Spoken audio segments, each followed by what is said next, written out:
What's going on, everybody? Welcome back to the channel. Week 18 regular season finale. Steelers Ravens. Always a good time. Was debating on doing a preview for this one because with the Ravens sitting kind of everyone, it's going to make for kind of a murky matchup. But wanted to kind of get my thoughts on there, talk to you guys about some ball before this one kicks off. A game I'm really excited about. I know Baltimore doesn't have anything to play for, but I always, have loved watching Steelers Ravens since I was a kid. So just talk a little bit about the matchup itself. The Steelers come in; they've actually beat Baltimore 6 of the last 7 times.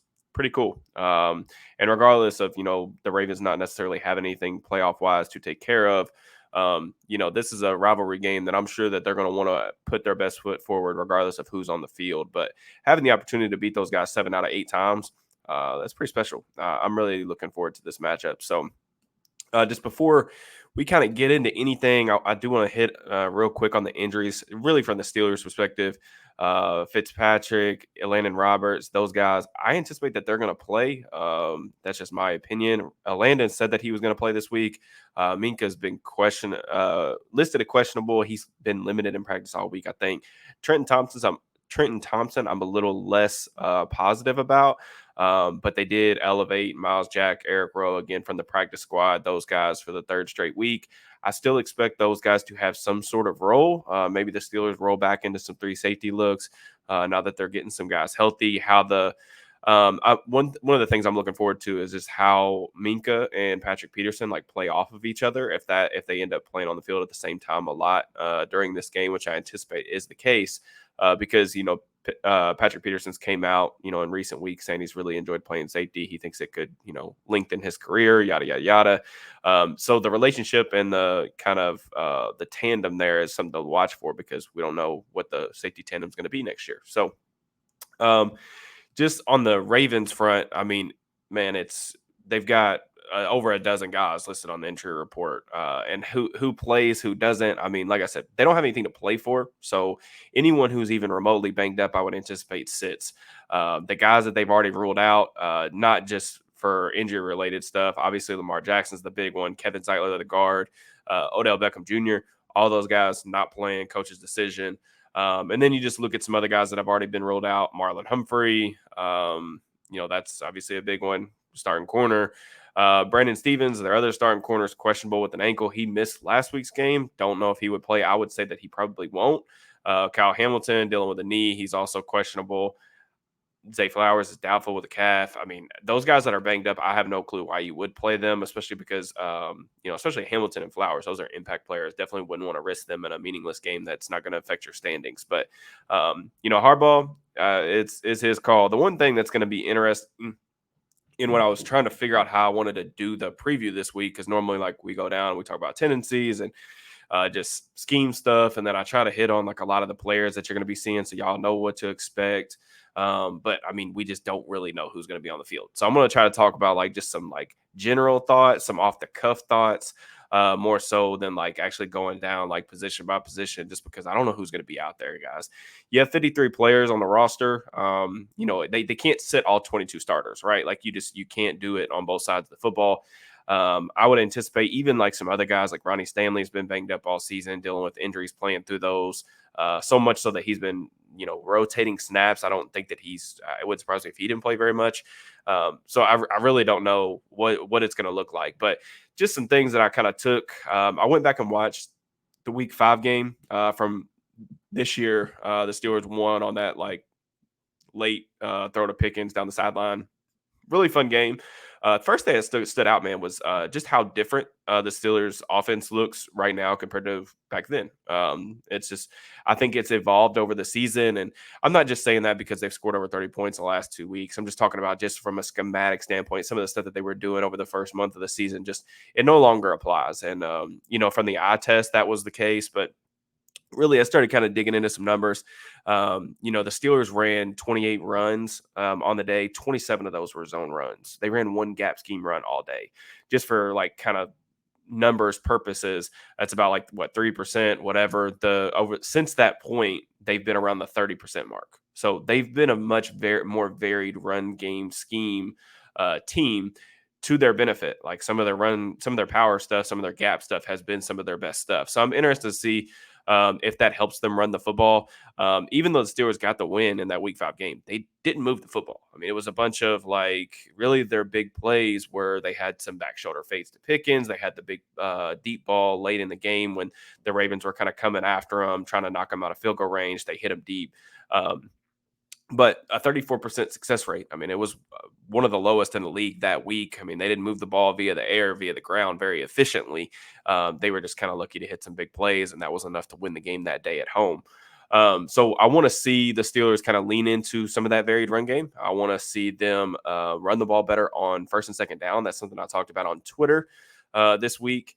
Um, Mainly because I think, their defensive coordinator, Mike McDonald, one of the best in the league in terms of like generating pressure, dialing things up from a schematic standpoint, simulated pressures, creeper blitzes, all this different stuff. Their defensive line, even when they're bringing four, it's stunts. You're looking at every single different way. It's just a lot to handle, to sort out in protection. The quarterback needs to do a good job of making sure he has his pre-snap checklist. All right, is this defender capped? Where am I hot from?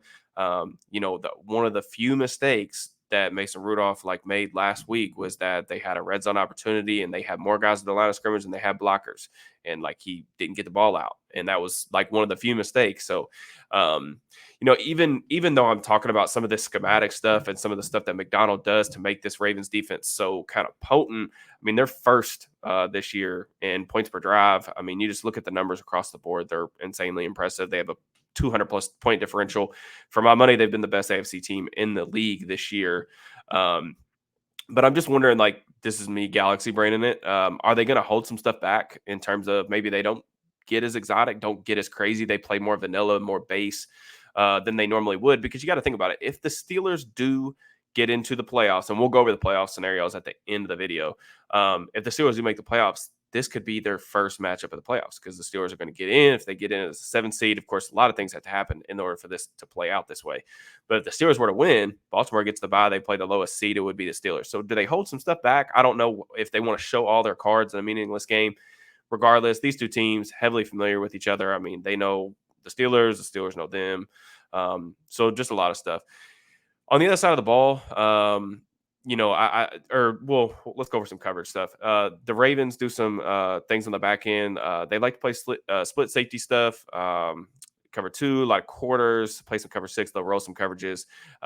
Their cover 3 stuff is normally matched. They'll play some 3 deep, 3 under fire zones, things like that. I mean, it's pretty varied. They prefer to play kind of their match stuff instead of pure man, but they will play man. Now, how that goes with their secondary guys, who plays at corner this week, who knows?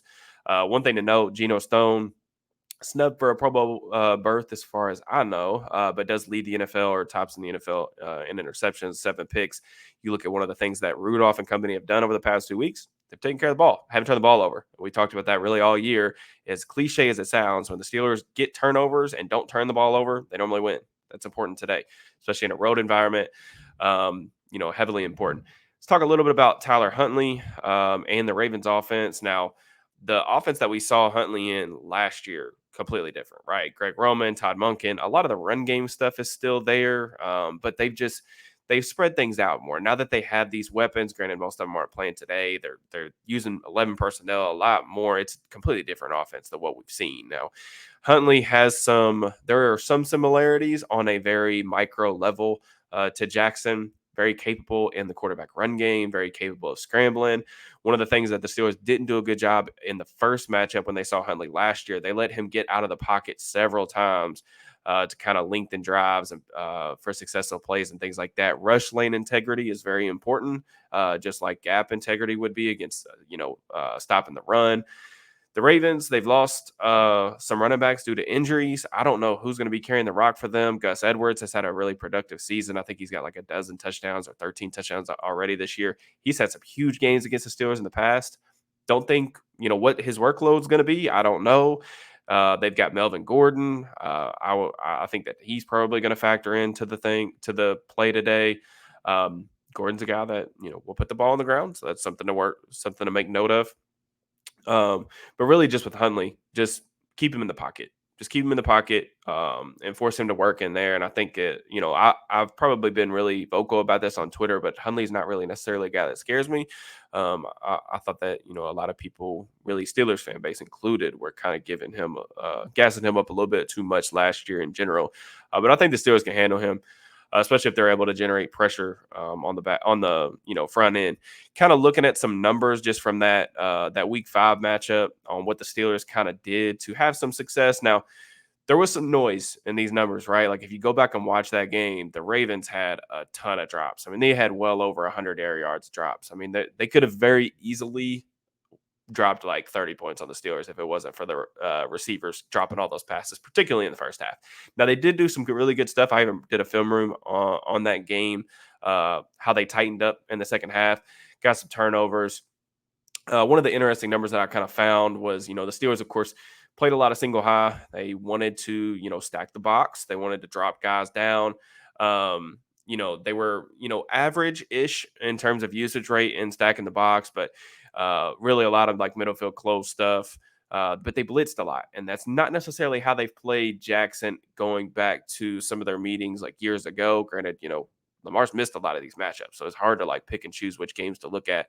But they blitzed over 50% of his dropbacks in Week 5. Now, my question would be, is that something new? Lamar is a guy that over the course of his career has struggled a little bit against the blitz. Some stuff with that. Some of that was offensive architecture related. Some of that is Lamar. But that's something to definitely keep a note of today.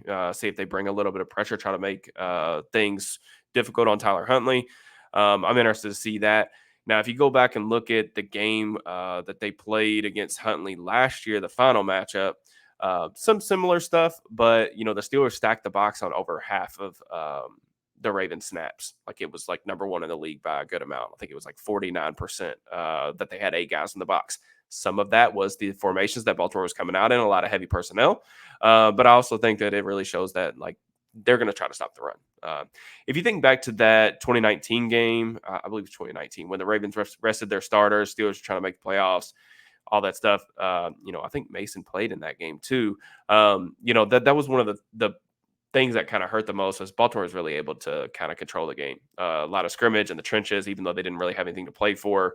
You got to stop the run. Like this game is one of those where, it is on the road. Tomlin talked about a hostile environment, like going into Seattle last week and having that impressive win was, it was a nice feather in their cap for sure. For me, I think one of the biggest things about this game is getting off to a good start. Like, I think that, the Ravens fans, I'm sure they're going to come in there and, be excited. Saturday game, national game where you're like on an island, everybody's going to be watching. Even though there's nothing to play for, this is one of those where if you can jump out to like, let's say like a 10-0 lead, like early in the second quarter or something like that, I think you might be able to take some of the crowd out of it, right? Because like these guys are looking for it's Super Bowl or bust for Baltimore this year, so like they're already looking forward to the playoffs. You might be able to take the crowd out of it. Now, if you keep this thing close, like say you go down early and you have to form a comeback and stuff like that, the fans will be reintegrated and re-energized and rowdy, in my opinion. So that's just something like I think getting off to a good start today is really important. Definitely have to run the ball, like I said, better on early downs, and then just keep Huntley in the pocket, try to get some turnovers. The Ravens, kind of like the Steelers, have been really good in the turnover department this year on both sides of the ball. So that's going to play an important factor. Talk a little bit about the playoff scenarios. Like I said, really pretty. I mean, I feel like it's pretty simple. I think most of the playoff analytics predictors or whatever are giving the Steelers like a 20-something% chance. Steelers win Buffalo and a Buffalo loss on Sunday Night Football. They make the playoffs. They'll be the 7th seed. Steelers win and a Jacksonville loss or tie. They make the playoffs. Steelers win and a Houston Colts tie. So those guys are playing for a playoff spot as well. I think that game is on Sunday. And then there's like a couple like less likely scenarios, like the Steelers tying, Houston Colts not tying, and a Jacksonville loss. Even with a Steelers loss, if the Colts and the Texans don't tie, Jacksonville loses and Denver wins, they would somehow make the playoffs. So obviously the big two scenarios are like the Steelers win and they need either the Bills or the Jags to lose. And the Jags are playing a Titans team with nothing really to play for. They're playing Ryan Tannehill. Will Levis is banged up. It kind of sucks that they're in this predicament, having to yet again rely on other people to help them get into the playoffs. But at least, if nothing else, this weekend's going to be really entertaining down to the final wire. And I'm looking forward to watching some ball. But first things first, got to take care of business. Today, got to win this game. There's absolutely no excuse, just based on what the Steelers have put on film the past 2 weeks, that they should lose this game. Have to win it. For pride, for the playoffs, all that stuff. Very important matchup between Tomlin and Harbaugh yet again. So I'm excited about that. Just some programming notes. I will have obviously the post game recap after this one, and then I'm excited to kind of sweat this thing out with you guys over the next couple of 36 hours or whatever have you. It's going to be a wild ride. First things first, got to take care of business, and then tomorrow we'll end up on the couch, kind of scoreboard watching, rooting for the Titans, rooting for the Dolphins. It's going to be fun. I always like the final week of the season. I think that the schedule makers have to be incredibly happy with the way that things kind of transpired this year, because we got a lot of interesting games that kind of came down to the wire, and or races, I should say, that came down to the wire. So it's going to be cool to see all that stuff play out. Just some other stuff. Draft season is upon us. I know a lot of you guys are kind of here on this channel because of this thing was created around the draft last year, and a lot of you guys came aboard during draft weekend, and I definitely appreciate that. If y'all are interested in some early draft stuff, I have a kind of a watch list scouting report thing on the Washington Michigan title game up on Steelers Now. That should drop, I think, tomorrow morning. Just going over a handful of prospects, my thoughts on the quarterbacks, Michael Penix, JJ McCarthy, stuff like that. I think you guys would like it. And then obviously there's, I write 3 to 4 things for Steelers Now every week. So if you guys are interested in more content from me, obviously we're going to keep the channel rolling with a couple videos a week, even throughout the off season. But if y'all are wanting, more, definitely go to Steelers Now. I got a promo code. I'll put it in the description. It's $5 a month, or 30 for the year or something like that. It's like pennies, and there's a lot more content on there than just my stuff. But I'm biased, but I do think it's worth it. As always, man, I appreciate you guys. Enjoy your weekend. It's a big one. We got a lot of good football. Hopefully things play out in a really cool way, that the Steelers win today, they get some help tomorrow, and then got the national championship game for college football on Monday. Has a chance to be a really, really fun next couple of days. So just have to see how it plays out. As always, thank you. Please make sure that you like the video, subscribe to the channel, and turn on notifications. Drop me a comment. Let me know your predictions, what you think of the game. And then I'll holler at y'all sometime tonight, early morning tomorrow with the recap. I'll see y'all later. Peace and love.